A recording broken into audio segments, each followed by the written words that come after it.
Boa noite, seja muito bem-vindo ao Defesa do Consumidor, programa produzido pela ADECO, Associação para a Defesa do Consumidor.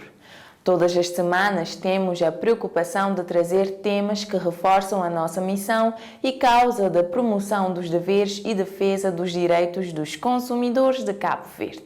Porque uma nação com consumidores instruídos que atuam de forma consciente só tem a ganhar.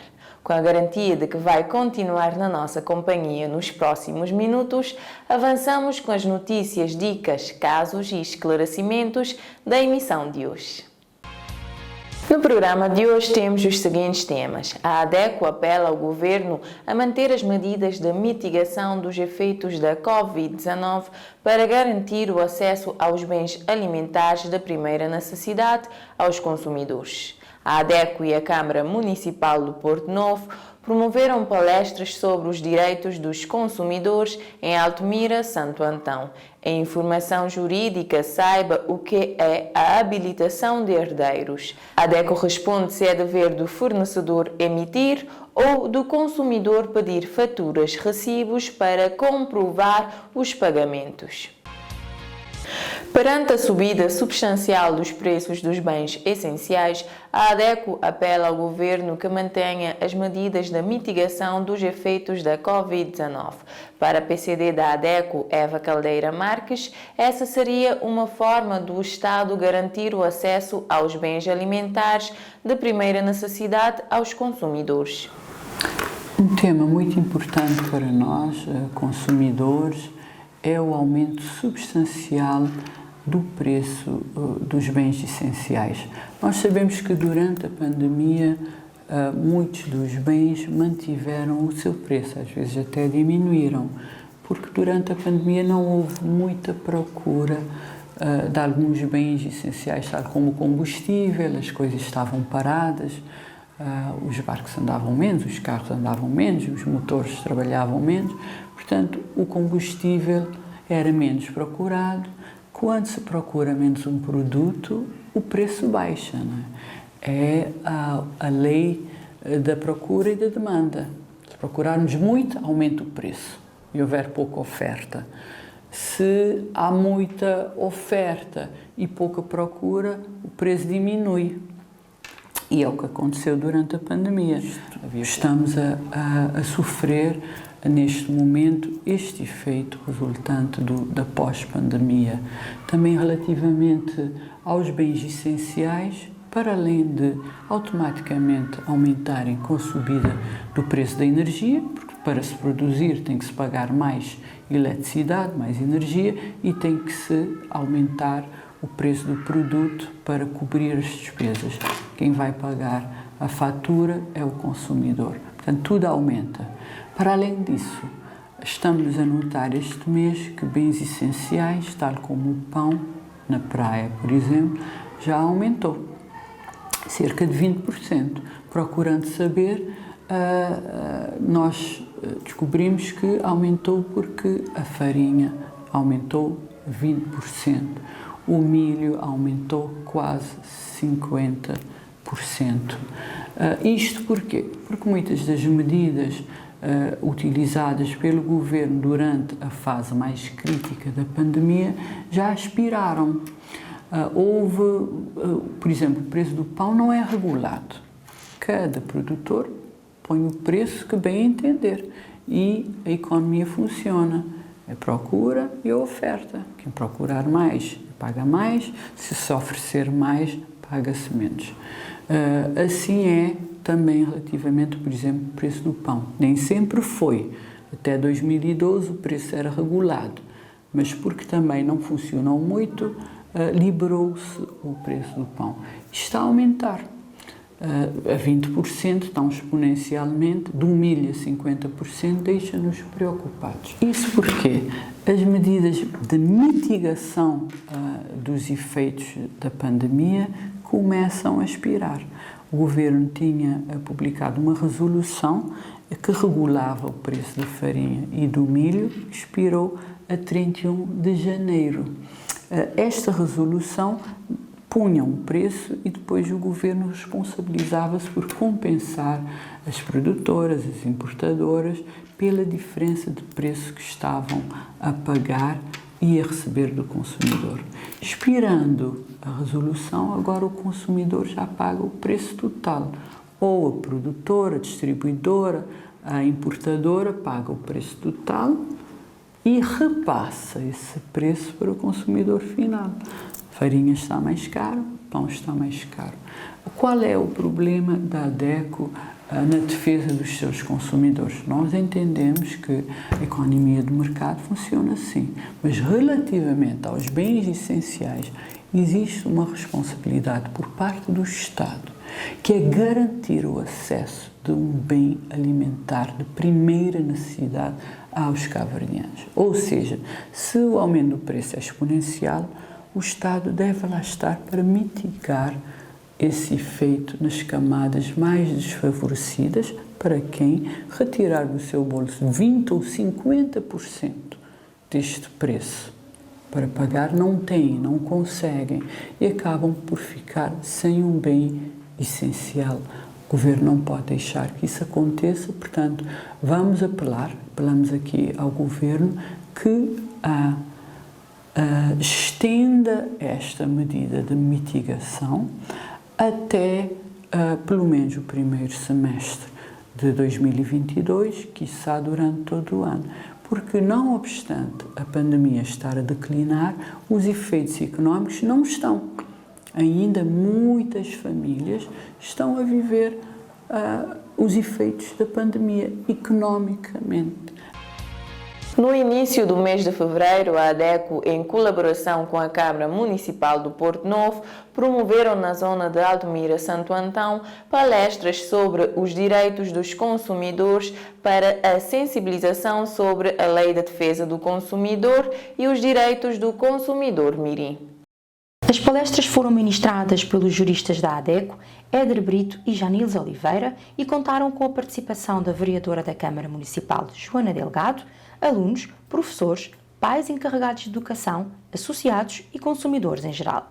O objetivo dessas atividades, que têm sido realizadas no Conselho, é aumentar a proximidade das instituições com os munícipes, informar e instruir sobre os seus direitos e deveres enquanto consumidores e orientar para que tomem decisões mais seguras e conscientes. Antes de receber qualquer herança, é necessário primeiro comprovar que se tem direito aos bens da pessoa falecida. Saiba o que é a habilitação de herdeiros em informação jurídica com o jurista Éder Brito.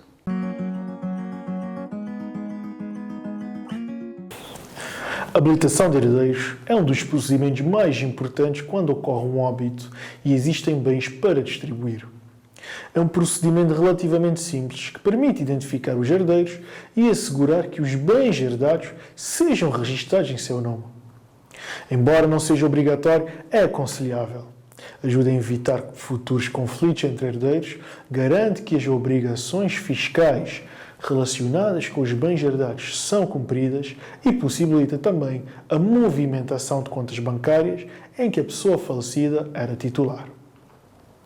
A habilitação de herdeiros é uma das responsabilidades da cabeça de casal. Essa pessoa, geralmente o cônjuge ou o filho mais velho, responde pela herança enquanto esta não é partilhada pelos herdeiros. Isto é, enquanto ainda é uma herança indivisa. Assim, terá de tratar de algumas questões burocráticas, entre as quais este procedimento. A habilitação de herdeiros é uma declaração que identifica os herdeiros, assegurando que não existem outras pessoas que possam reclamar a herança. Na sua forma mais complexa, permite que cada herdeiro fique com os bens que recebeu registados em seu nome. A chamada habilitação de herdeiros simples atesta que determinadas pessoas são os herdeiros do falecido e que não existe mais ninguém que tenha ou possa reclamar ter direito à herança. Além dos dados de identificação do cabeça de casal e dos herdeiros, assim como da certidão de óbito, é ainda necessário apresentar a certidão do testamento ou da escritura de doação por morte, se existirem. Temos também a habilitação de herdeiros com registros. Trata-se de um procedimento mais complexo. Além de identificar os herdeiros, são também registados os bens que integram a herança indivisa.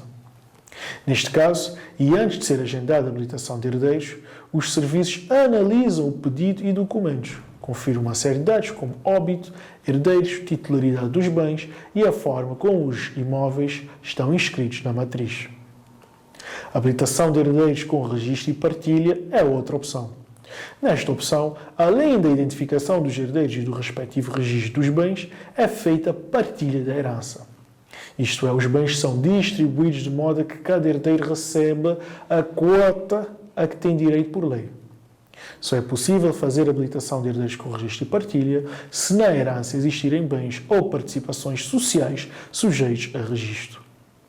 Neste caso, além da documentação para identificação do cabeça de casal e dos herdeiros, é necessário identificar os bens e direitos do falecido e respectivos valores.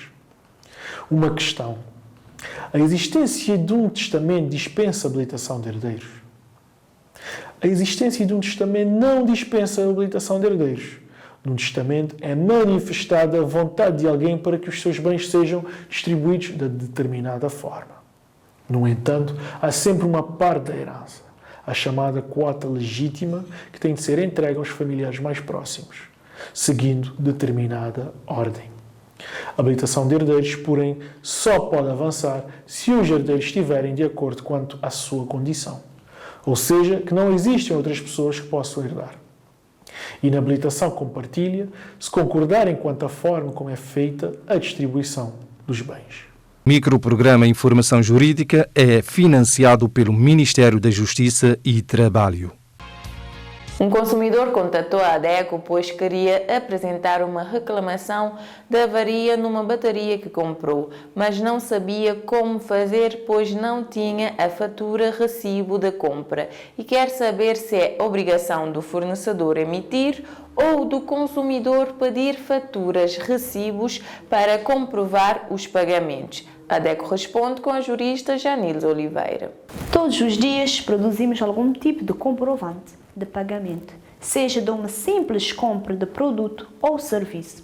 A fatura-recibo é um documento que deve ser emitido pelo fornecedor de produtos a quando do fornecimento de um produto ou pelo prestador de serviço a quando do pagamento pelo consumidor do serviço prestado.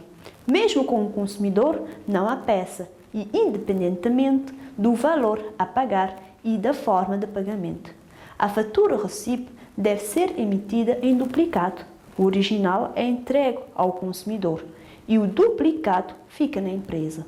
Ou seja, a emissão da fatura-recibo é uma obrigação do fornecedor de produto ou do prestador de serviços. Igualmente, é um direito do consumidor exigir a sua fatura-recibo. O fornecedor do bem ou o prestador do serviço, ao emitir uma fatura ao consumidor, garante que é uma empresa idônea, cumpridora de suas obrigações comerciais e fiscais. Também garante os direitos do consumidor numa eventual reclamação ou caso de existência de uma cobrança indevida. Para fazer valer os seus direitos, o consumidor deve ter sempre em mãos documentos que comprovem a sua relação de consumo, como contas, fatura-recibo e notas fiscais, entre outros. Caro consumidor, o programa já está na reta final, mas antes de irmos, agradecemos a sua companhia e principalmente o apoio dos sócios da ADECO. Se você que nos acaba de escutar quer apoiar essa causa, mas não sabe como, informamos que basta associar-se à ADECO e pagar uma cota de apenas 100 escudo mensais. A ADECO, como sempre, está disponível aos sócios e consumidores em geral através dos telefones da sede São Vicente 232 70 33, telemóvel 973 32 30, Praia 971 38 74, Sal 955 33 02, pelo e-mail informacão@adeco@gmail e site adeco.tv. Convidamos-lhes a seguir o trabalho da ADECO nas nossas redes sociais, Facebook, Twitter, YouTube, ler a nossa coluna no jornal impresso Terra Nova ou escutar-nos nas 12 rádios parceiras. Defesa do Consumidor volta na próxima quinta-feira. Até lá, já sabe, cuide de si e dos outros. Vacine-se.